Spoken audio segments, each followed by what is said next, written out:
Listo. Muy buenos días. Damos las gracias a la Dirección del Deporte Universitario por permitirnos este espacio. Y el día de hoy tengo el gusto de presentar al doctor Héctor Serrano, que es residente de segundo año de la especialidad de Medicina de la Actividad Física y Deportiva, el cual va a tratar con todos nosotros el tema de actividad física y diabetes. Muy buenos días, doctor. Bienvenido. Muchas gracias. Hola, muy buenos días, doctora Cristina. Gracias a todos por acompañarnos el día de hoy. Voy a compartir mi pantalla para que podamos ver la plática que tenemos el día de hoy. ¿De acuerdo? Ok, bueno, hoy vamos a hablar de ejercicio y diabetes, ¿de acuerdo? Primero vamos a hablar acerca de una entidad que va a ser, digamos, la precuela de la diabetes, que es el síndrome metabólico, ¿no? Una antesala a la diabetes. Aquí les pongo una gráfica, una estadística, de una encuesta de salud que se hizo en los Estados Unidos en el año de 1998, donde nosotros podemos ver que en una población de 8,800 personas, o una muestra, encontraron una prevalencia de 22% para esta entidad. Más adelante vamos a explicar cómo se relaciona el síndrome metabólico con la diabetes y cómo impacta el ejercicio. Algo que es muy importante mencionar es que esta precuela, generalmente todos los pacientes la van a presentar antes de desarrollar la diabetes tipo 2 o, digamos, la diabetes que es más frecuente en adultos y la más frecuente a nivel mundial. A ver, la siguiente. Bueno, como les explicaba, esto fue por ahí de los años de 1998. ¿Qué ha pasado conforme avanza el tiempo? Igualmente, estos son datos de Estados Unidos, donde observamos que la prevalencia ha aumentado. Ha llegado incluso a tener un 34% a nivel de la población de Estados Unidos, extrapolando los datos de este estudio, donde encontramos que 3 de cada 10 estadounidenses van a tener el síndrome metabólico. Y algo que es muy importante mencionar es que esta es una mayor prevalencia en mexicanos, americanos, es decir, gente que comparte, por así decirlo, nuestra genética, ¿no? Entonces encontramos que para esta gráfica que tenemos y de acuerdo a los criterios diagnósticos de esta entidad clínica, vemos cómo las mujeres tienen mayor prevalencia para presentar el síndrome metabólico que los hombres, pero también observamos que los mexicanos americanos son los que más tienen esta probabilidad de padecer el síndrome metabólico. Y como les digo, esta es la antesala por excelencia para presentar diabetes, hipertensión, pero hoy nos vamos a enfocar en diabetes y el síndrome metabólico. Ahora bien, algo que les quiero platicar, ¿cómo estamos en México? Nosotros en México tenemos las encuestas de salud y nutrición, que es la EnSalud. Aproximadamente se calcula que un 10% de la población, si no es que un poquito más, tiene diabetes. Entonces, quiere decir que si nosotros juntamos a 10 mexicanos al azar, uno va a tener diabetes. Y es importante mencionar que se estima que no toda la gente que tiene diabetes está diagnosticada y también no toda la gente que tiene diabetes está manejada de manera adecuada, por lo que es importante que nosotros tengamos un buen impacto en cuestiones de salud pública para que podamos revertir este escenario. ¿Y por qué es importante mencionar esto? Vamos a ver más adelante. ¿Qué pasa en otros países? Bueno, hemos encontrado que hay una prevalencia de hasta un 50% para la muestra de estudio en 60 a 69 años que padecen el síndrome metabólico. Esto quiere decir que la mitad de la población podría tener un riesgo alto de desarrollar diabetes a futuro. ¿Qué factores de riesgo vamos a ver implicados? El tabaquismo es un factor que se asocia directamente con la prevalencia o con la aparición del síndrome metabólico. El desempleo o, digamos, el tener mucho tiempo libre podría ser un factor protector porque vamos a ser hasta cierto punto más activos físicamente. Pasamos menos tiempo sentados, menos tiempo en la computadora, menos tiempo en un, digamos, en un estado de estar completamente sedentarios, por así decirlo. También un nivel educativo alto es un factor protector porque al parecer hace más conscientes a las personas de su salud y por lo tanto involucrarse más en ella para que no desarrolle ciertos padecimientos crónicos como hipertensión, diabetes, síndrome metabólico, etc. También tenemos el alcoholismo, que es un factor de riesgo, y esto es muy importante. El ingreso per cápita va a ser importante como un factor protector, ya que se ha visto que la gente que tiene mayor ingreso tiene mayor disponibilidad para poder tal vez entrar a un gimnasio, pagarse un nutriólogo, estar con adecuado control médico, y a menor ingreso per cápita, esto va a ser una condicionante para que aparezcan estas enfermedades. También el estado civil. Aquí la relación que yo encuentro podría ser que quiero que nadie vea a mi pareja, pues la voy a engordar y va a ser solo mío, ¿no? Entonces, aquí podría ser un factor de riesgo. ¿Y qué nos dice este estudio, que es de Turquía? Precisamente nos habla de estos factores de riesgo y cómo se asocian con la aparición del síndrome metabólico, y como les comento, es la antesala por excelencia para desarrollar diabetes a futuro. Aquí hablemos primero del síndrome metabólico. Se le conoce como síndrome X, síndrome de resistencia a la insulina, o el cuarteto de la muerte silenciosa de una manera más poética. ¿Qué quiere decir esto? Vamos a tener un conjunto de signos y síntomas que se van a asociar a un estado de resistencia a la insulina, y esto es muy importante porque la diabetes tipo 2, que es la más prevalente, es un estado de resistencia a la insulina con falla del páncreas para poder cumplir o saciar las necesidades de insulina para que nuestro cuerpo pueda, digamos, metabolizar de manera adecuada o utilizar de manera adecuada el azúcar de la sangre, que es la glucosa. Aquí se van a observar estados de alteración de los carbohidratos, alias azúcares, glucosa, dislipidemia heterogénica. Esto quiere decir que son colesterol, principalmente el malo, que es el LDL, el HDL muy bajo, y tenemos también un exceso de grasa abdominal y estados hipertensivos. Aquí vemos que podría ser una familia típica, por así decirlo, en algunos estratos socioeconómicos de la población mexicana, donde pues está de moda que estemos sentados viendo la tele, no hacer ejercicio, comer comida chatarra, y esto va a desembocar la aparición del síndrome metabólico y posteriormente diabetes.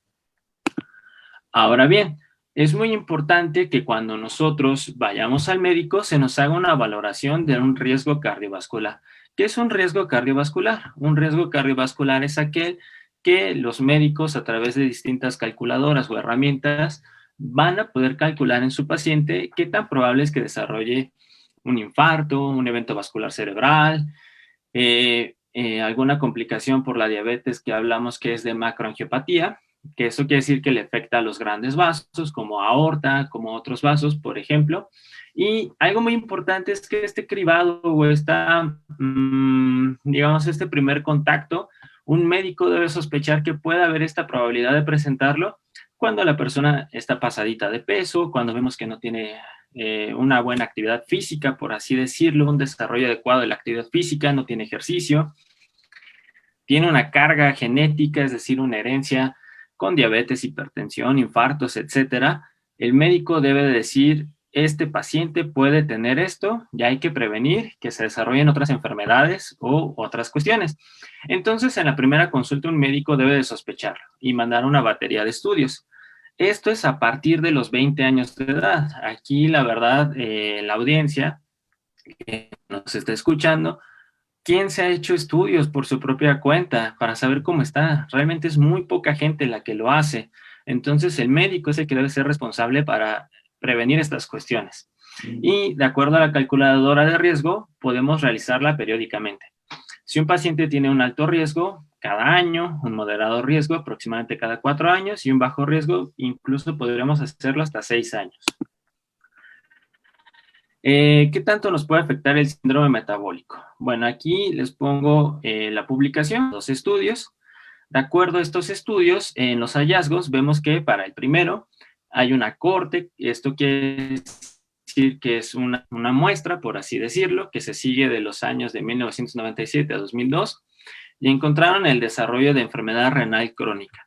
La enfermedad renal crónica es una entidad en la cual falla el riñón, digamos, ya no es funcional, se va deteriorando, aparecen cuestiones en el cuerpo, patológicas, es decir, de la enfermedad, y encontraron que el tener síndrome metabólico lo va a asociar significativamente con esta variable. Esto quiere decir que si nosotros no nos cuidamos desde un inicio, dejamos que avance el síndrome metabólico, podríamos perder nuestros riñones y acabar en una diálisis, hemodiálisis o trasplante. Entonces, esto es muy delicado. Y como les comento, si nosotros no nos cuidamos desde ahorita, no hacemos medidas para cambiar esto, por eso tenemos que las personas con diabetes acaban en diálisis, que es la primera causa de diálisis y que es prevenible, ¿no? Aquí estamos hablando de que la persona ya no puede orinar, por así decirlo, y una máquina tiene que hacer esa sustitución de la orina para que pueda subsistir. Y también es una sobrecarga a los sistemas públicos y privados. Esto cuesta muchísimo dinero. Por otra parte, cuando nosotros lo asociamos al estudio ARIC, que les pongo en la izquierda, es un estudio de muchas personas, 14,507 pacientes en un estudio retrospectivo, es decir, que se va para atrás, que tomaron en cuenta esta población del año 87 al 89 y encontraron un incremento de 200% para que una persona desarrolle enfermedad cardiovascular. Esto es infarto y evento cerebrovascular o embolia, mientras que para hombres un 84%. Si nosotros dejamos avanzar el síndrome metabólico, llega a diabetes, vemos por qué estas enfermedades son las principales causas de disfunción en adultos mayores, de mortalidad en adultos mayores, y por qué las cosas que matan más a los mexicanos se asocian con la diabetes.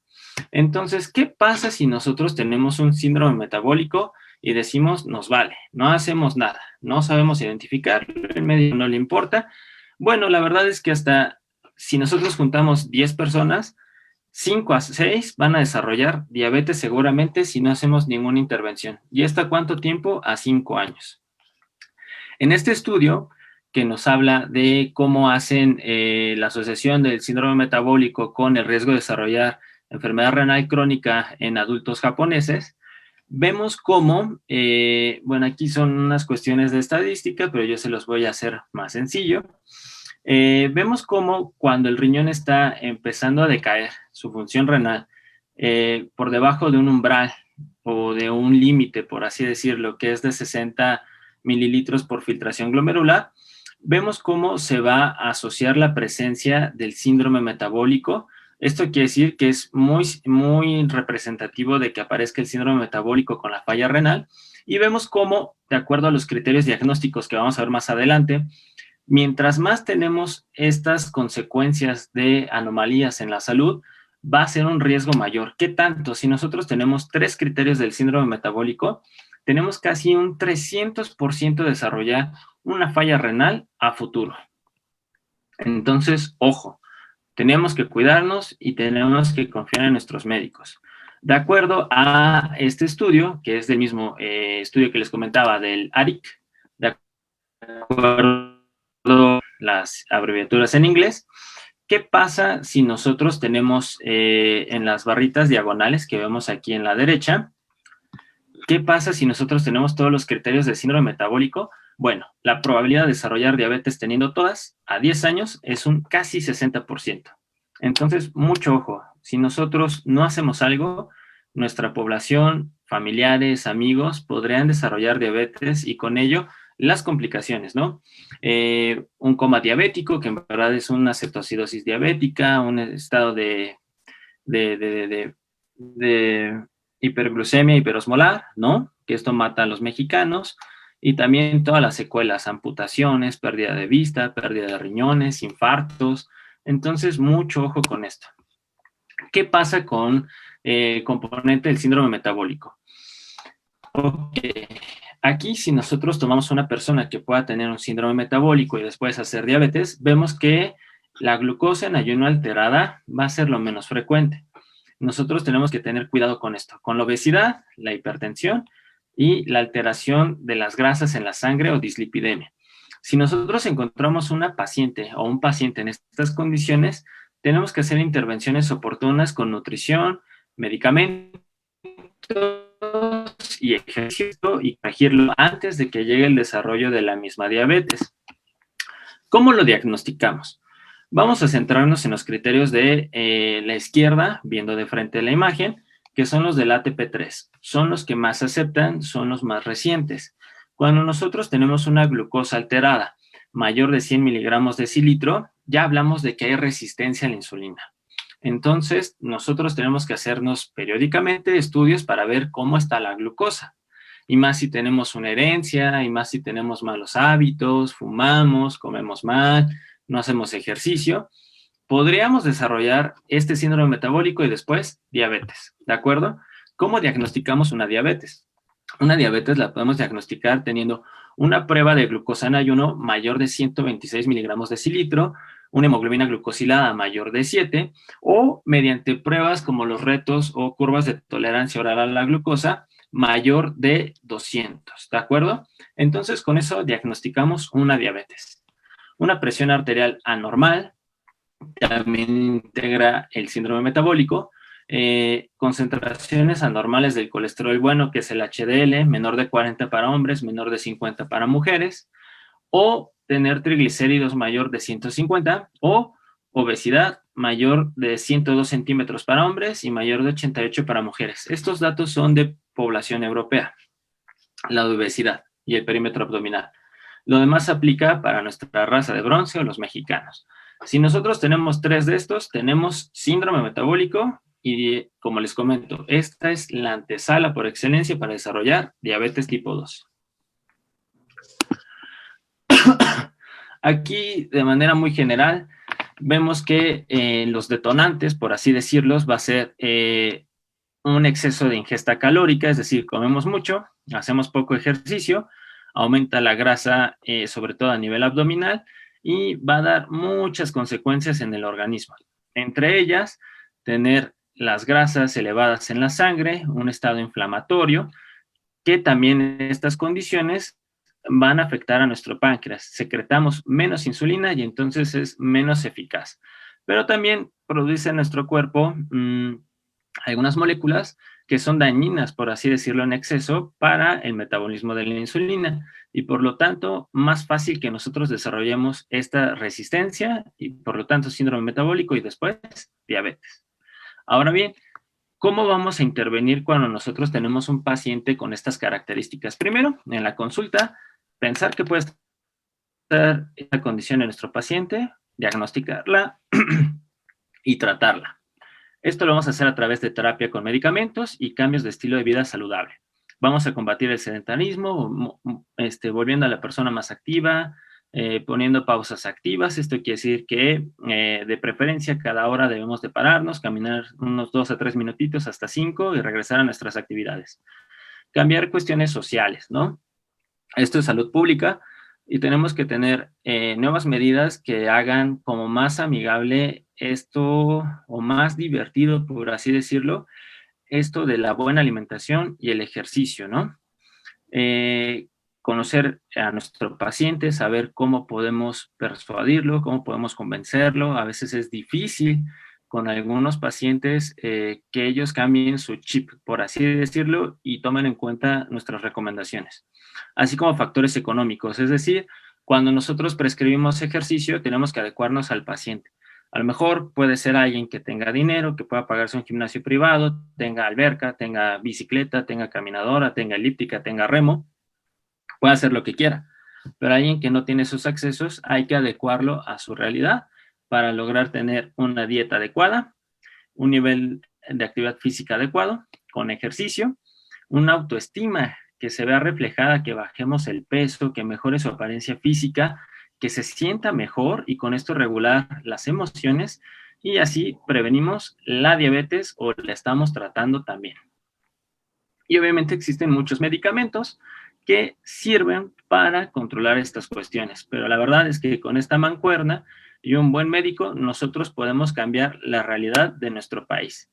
Ahora aquí les quiero poner un caso clínico. Un caso clínico es cuando nosotros hablamos de un paciente y vamos a desglosar a este paciente. Es una mujer de 25 años de edad y como les comento, ¿quién aquí en su familia no tiene un antecedente de que mi abuelita tiene hipertensión, mi mamá tiene hipertensión, mi mamá tiene diabetes, mi papá, la tía, mucha gente en la familia tiene diabetes, hipertensión y tenemos el colesterol alto, ¿no?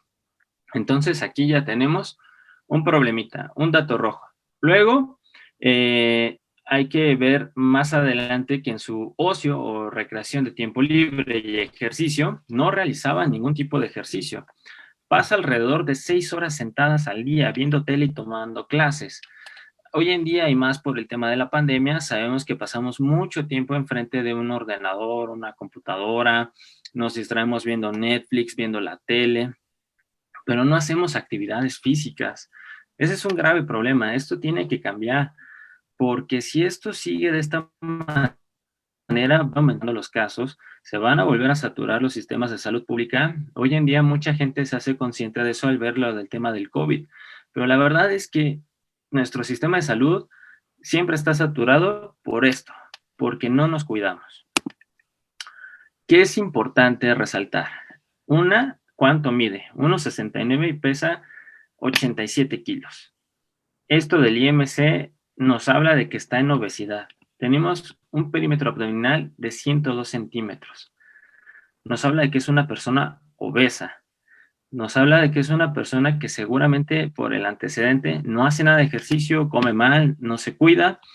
Y aquí, bueno, presencia de acantosis es como este cuellito negro que se le ve a algunas personas como acartonado, grueso, que nos habla de resistencia a la insulina. La piel cambia su consistencia y su color porque el páncreas está tratando de hacer frente a toda esta carga de azúcares que está en exceso en el cuerpo y se ve reflejado en cuestiones de la piel de manera indirecta. Tenemos una distribución androide de panícula adiposa. Esto quiere decir que tiene una gran pancita, por así decirlo, se le concentra la mayor grasa en la panza y esto es malo. Esta mayor grasa en la panza habla de que tiene mayor riesgo cardiovascular, ¿no? También por el exceso de peso sus rodillas están mal puestas y tenemos que estar pendientes los laboratorios para ver si no tiene un síndrome metabólico o de plano ya estamos en una paciente probablemente de 25 años debutando con diabetes. Esto no puede ser, algo estamos haciendo mal, algo hay que cambiar, ¿no? Y el objetivo, nosotros como médicos del deporte, es implementar estrategias con ejercicio, hacer una buena prescripción del ejercicio y también complementar con nutrición y en su caso tratamiento farmacológico para abordar a nuestro paciente de la manera integral, ¿no? ¿Qué objetivos tiene la paciente? Perder peso y ganar masa muscular. Yo como médico, ¿qué es lo que tengo que hacer? Disminuir la resistencia a la insulina, reducción o estabilización del peso corporal, disminuir el porcentaje de grasa corporal, aumentar el porcentaje de masa muscular, mejorar la condición cardiovascular, cubrir metas de actividad física y erradicar el sedentarismo en esta paciente. Ya si nosotros tuviéramos un diagnóstico de síndrome metabólico o de diabetes, aquí también uno de los objetivos sería controlar o llegar a las metas bioquímicas del paciente, pero como no los tenemos, no las incluyo. El ejercicio nos ayuda a través de muchos mecanismos que son complejos a mejorar la capacidad del músculo para captar glucosa, independientemente de la insulina, y por lo tanto nos disminuye la glucosa en la sangre, el azúcar en la sangre. Disminuimos la resistencia al hacer un músculo más eficiente, se eliminan algunas propiedades malignas, por así decirlo, el músculo que tiene mucha grasita, y con esto hace que sea más sensible su respuesta a esta hormona que secreta el páncreas. Las metas es que logremos bajar el peso, al menos un 10% del peso total corporal, para alrededor de 3 a 6 meses. Entonces, ¿esto con ejercicio se puede hacer? Sí, pero siempre es bueno complementar con dieta o un plan nutricional adecuado, que haga un nutriólogo o un médico del deporte también lo puede hacer. Con esto vamos a disminuir la grasa corporal, tenemos menor probabilidad de hacer diabetes, hipertensión, síndrome metabólico, etcétera. Y el aumentar la masa muscular. Tener un buen músculo nos va a ayudar a mejor captar la glucosa, nos va a ayudar a ser más eficientes, a mejorar todo este desequilibrio del síndrome metabólico que se genera y es la antesala de la diabetes. Vamos a mejorar la condición cardiovascular. Esto le va a ayudar a la paciente a llevar su vida mejor. Es más funcional, puede hacer más cosas, se va a sentir mejor. El bajar de peso mejora la cuestión estética, se va a sentir mejor. Por eso el ejercicio debe ser entendido como un medicamento a su vez. Y esto lo vamos a hacer a través de cubrir metas de actividad física y erradicando el sedentarismo con las pausas activas que les comentaba. Ahora bien, como les digo, uno tiene que adecuarse a su paciente. La paciente refiere contar con 60 minutos al día para realizar una rutina de ejercicio. Esto es una buena disposición, tenemos tiempo para llevar a cabo una buena rutina. ¿Con qué cuento yo para hacer esto? Tenemos pesas con diferentes pesos, ligas de resistencia, una bicicleta fija, un tapete de yoga, y bueno, aquí tienen su casa en un fraccionamiento, y tenemos una gran plancha para que pueda correr, ¿no? Gustos, ¿qué le gusta a la paciente? ¿Cómo le voy a mandar el ejercicio para que ella me lo haga, le guste, se interese y no me lo deje? Le gusta el ciclismo, dice que le gusta un poco esta cuestión de las pesas, etcétera. Y aquí, ojo, le da miedo un poco el ejercicio porque se ha lastimado por ir al gimnasio y tener un mal instructor. Entonces hay que quitar ese miedo. Aquí, la guía del Colegio Americano de Medicina del Deporte nos habla de que nosotros los médicos tenemos que indicar el ejercicio de cierta manera. Y para este tipo de pacientes tenemos que mandar un ejercicio que se componga de cardio o aeróbico y de fuerza, principalmente pesas o resistencia. Y esto tenemos que tener en cuenta que es una paciente con obesidad, un probable síndrome metabólico o una diabetes. Entonces, a esos objetivos nos tenemos que centrar. Aquí viene desglosado el cardio o el aeróbico. Tenemos en principio frecuencia, intensidad, tipo, tiempo, volumen y progresión. Para ella le indiqué 5 días a la semana con 5 minutos de calentamiento y 15 minutos como una parte activa del ejercicio cada 12 horas por día. Es decir, con esto vamos a contar 30 minutos al día, que es lo que se recomienda generalmente. Sin embargo, en una persona con obesidad, esto tiene que aumentar para que tengamos una buena pérdida de peso. Tendríamos que llegar hasta 200 minutos, pero como probablemente nuestra paciente tiene una mala condición, no lo va a lograr y primero no hay que ser extremistas, hay que ir poco a poco. Ella no fue obesa de un día para otro, fueron años de malas cuestiones nutricionales y de ejercicio, ¿no? Entonces, no nos vamos a centrar nosotros en tratar de corregir un problema de años de la noche a la mañana. Esto también es de trabajo. Y si nosotros somos muy estrictos con ella, lo va a dejar, se va a cansar, no le va a gustar y no vamos a cambiar la realidad de esta paciente. La intensidad. Nosotros tenemos diferentes maneras de medir la intensidad porque no es lo mismo que una paciente diga, es que yo, doctor, salgo a caminar 30 minutos y no bajo de peso. Pero bueno, ¿a qué intensidad lo haces? No, pues me paro cada cuadra a hablar con la vecina, me voy a ver la tele, o sea, no hace un buen ejercicio. Tenemos que nosotros dosificarle el ejercicio. Lo vamos a hacer en una bicicleta fija, porque ya le gusta la bicicleta, y después fraccionamos estos 30 minutos para que tenga mayor adherencia. El volumen total de lo que indican las guías de inicio para una persona que va a hacer una actividad física, más bien un ejercicio, son 150 minutos semana. La adaptamos a la intensidad y con esto vamos a tener un beneficio del ejercicio, vamos a bajar de peso, vamos a mejorar todas las cuestiones para evitar una diabetes si es que no la tiene. Y después vamos a progresar para llegar a la meta en tiempo. Posteriormente, el ejercicio de fuerza.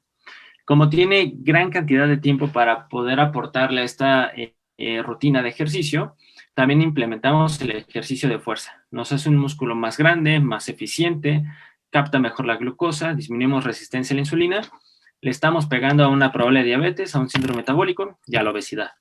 ¿Cómo lo vamos a hacer? Lo dividimos en grandes grupos musculares.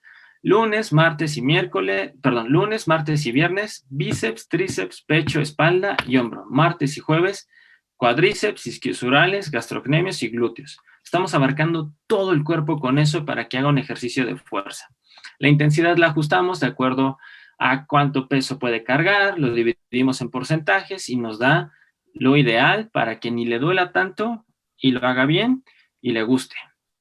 Y de esta manera nosotros, los médicos del deporte, tratamos un paciente con obesidad, un síndrome metabólico, una probable diabetes y mejoramos su realidad. Por mi parte sería todo. Les dejo mi correo por si tienen alguna duda, me la pueden hacer llegar. Mi nombre es Héctor Serrano y espero que les haya gustado la plática del día de hoy. Muy bien, doctor, muchísimas gracias. Siempre muy interesante y con muchos consejos muy útiles. A ver, díganos, ¿por qué se ha incrementado tanto la incidencia de diabetes? ¿Qué Ok, estamos haciendo mal como para reforzar este conocimiento? bueno, aquí, como les comentaba, la diabetes está creciendo, por así decirlo, en el mundo, porque hay una cuestión como del mundo de Occidente, ¿no? Este consumismo, donde nosotros nos dicen, oye, ¿quieres el combo tal? Te incluye palomitas grandes, refresco grande, dulces, y dices, va, ¿por qué no? Pero la verdad es cuántas calorías nos estamos comiendo, cuántos carbohidratos. También, por ejemplo, está la cuestión de que no, tienes que aventarte tu maratón de serie el fin de semana y lo haces con un helado, lo haces con palomitas, lo haces con mil cosas que son comida, digamos, chatarra, por así decirlo, que tiene un bajo aporte nutricional, que tiene un exceso de carga de calorías, de carbohidratos, de grasas que no son saludables. Y estos malos hábitos que se van heredando de papá a hijos o posteriormente van a ser a los nietos, hacen que esto incremente. Entonces, si nosotros no cambiamos la cultura, por así decirlo, de que frutas y verduras son ricas, la verdad, son saludables, son buenas, son ricas, hay que aprender a comer, ¿no? Porque si tú a un niño le das, no sé, le dices, cómete el brócoli, no, guacala, qué asco, ¿cómo me voy a comer un brócoli, no?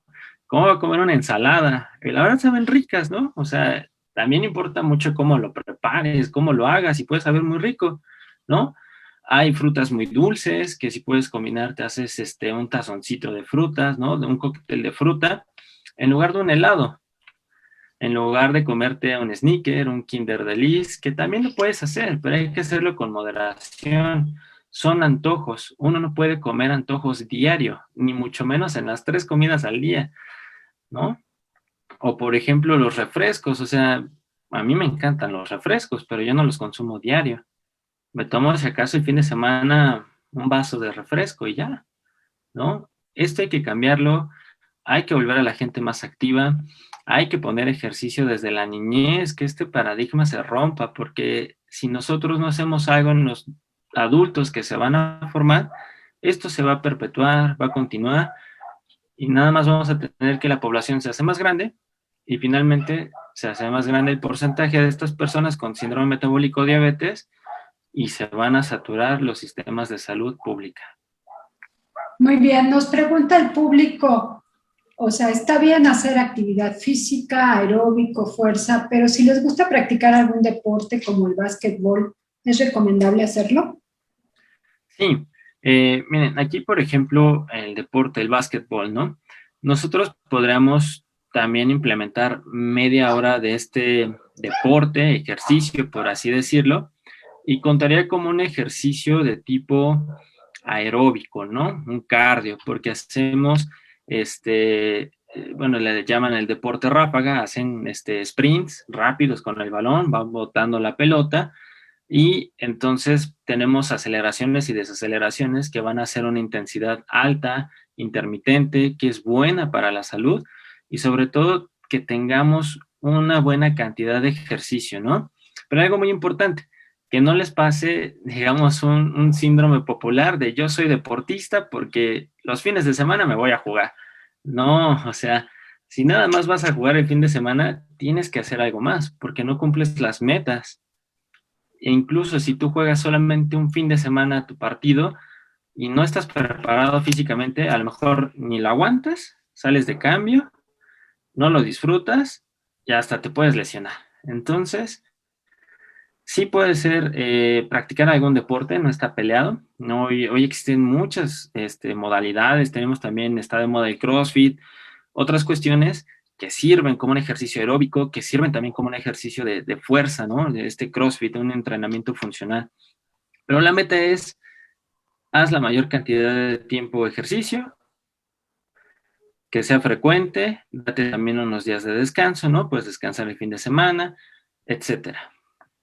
Ok, nos pregunta también del público, si se padece hipotiroidismo, ¿se puede bajar de peso para no tener síndrome metabólico? Ok, bueno, sí, aquí la cuestión muy importante es Si tenemos hipotiroidismo, tenemos que tener bien controlados los niveles de hormona tiroidea. Es decir, ya sea nuestro médico general, un endocrinólogo o el médico que nos esté consultando, perdón, que nos esté valorando, nos tiene que mandar, digamos, de manera frecuente estudios para ver cómo está la hormona tiroidea, ¿no? De ahí, primero es el control bioquímico. Ya que tenemos control bioquímico, hay que ver que no tengamos sintomatología del hipotiroidismo, ¿no? Que a veces se asocia con obesidad y con diabetes.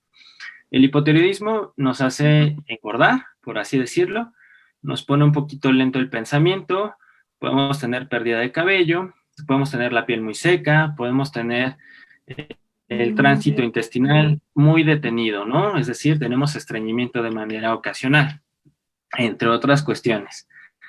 Ya que nosotros tenemos nuestro reemplazo de hormona tiroidea, estos síntomas van a mejorar, ¿no?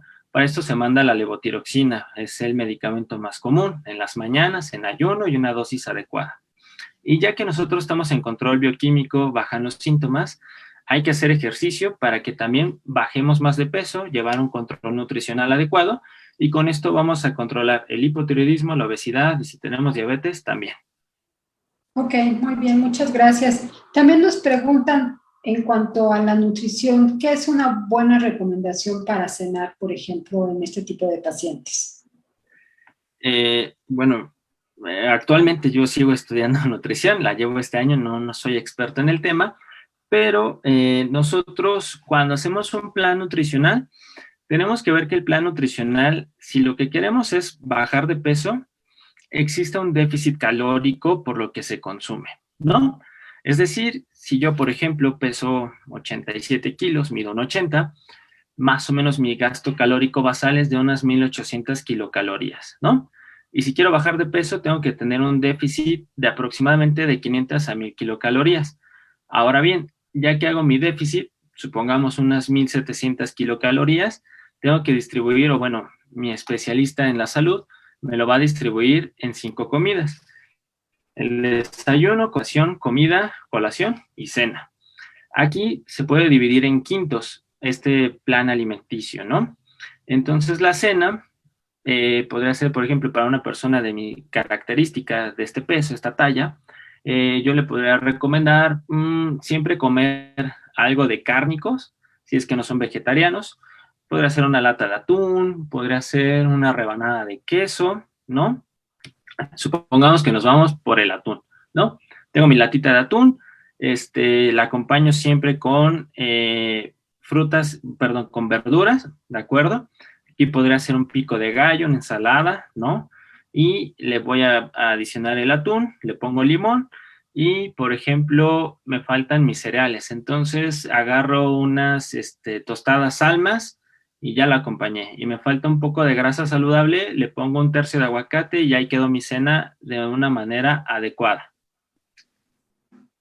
Ok, muy bien, muchas gracias. ¿Por qué la diabetes se incluye como un riesgo cardiovascular? Ok, esa es una pregunta muy interesante. La diabetes se ha visto en los últimos años en las guías, sobre todo de manejo de dislipidemia, de colesterol alto, triglicéridos altos, etcétera. Ya se incluye hoy en día a la diabetes como un sinónimo, por así decirlo, de riesgo cardiovascular y enfermedad cardiovascular. ¿Esto por qué? Cuando nosotros analizamos esta enfermedad, vemos que los pacientes que la padecen sufren frecuentemente infartos, embolias cerebrales, lesiones a nivel de los ojos en cuanto al tema vascular, a nivel renal y también la disfunción nerviosa que está acompañada por un metabolismo tóxico propiamente del exceso de glucosa en los nervios y además de los vasos que le irrigan. Entonces hablamos de que le estamos pegando a todo el sistema circulatorio. Al tener en esto en cuenta, es un sinónimo de decir, tengo diabetes, puedo tener repercusiones en mi salud del sistema cardiovascular. Y con ello ya se ha comprobado que tener diabetes es un sinónimo de riesgo cardiovascular y enfermedad cardiovascular. Entonces es por eso, por cómo le afecta a estos órganos. Y si yo tengo diabetes y por este riesgo debo de tener alguna precaución extra para hacer ejercicio. Sí, ok. Eh, digamos, la diabetes la podemos encontrar bien controlada, descontrolada y descompensada. Bien controlada, obviamente hay una intervención médica, hay una intervención nutricional, una intervención del paciente por hacerse cargo de su salud y llevar a cabo las recomendaciones, ¿no? Ahora bien, ¿qué pasa si estoy descontrolado?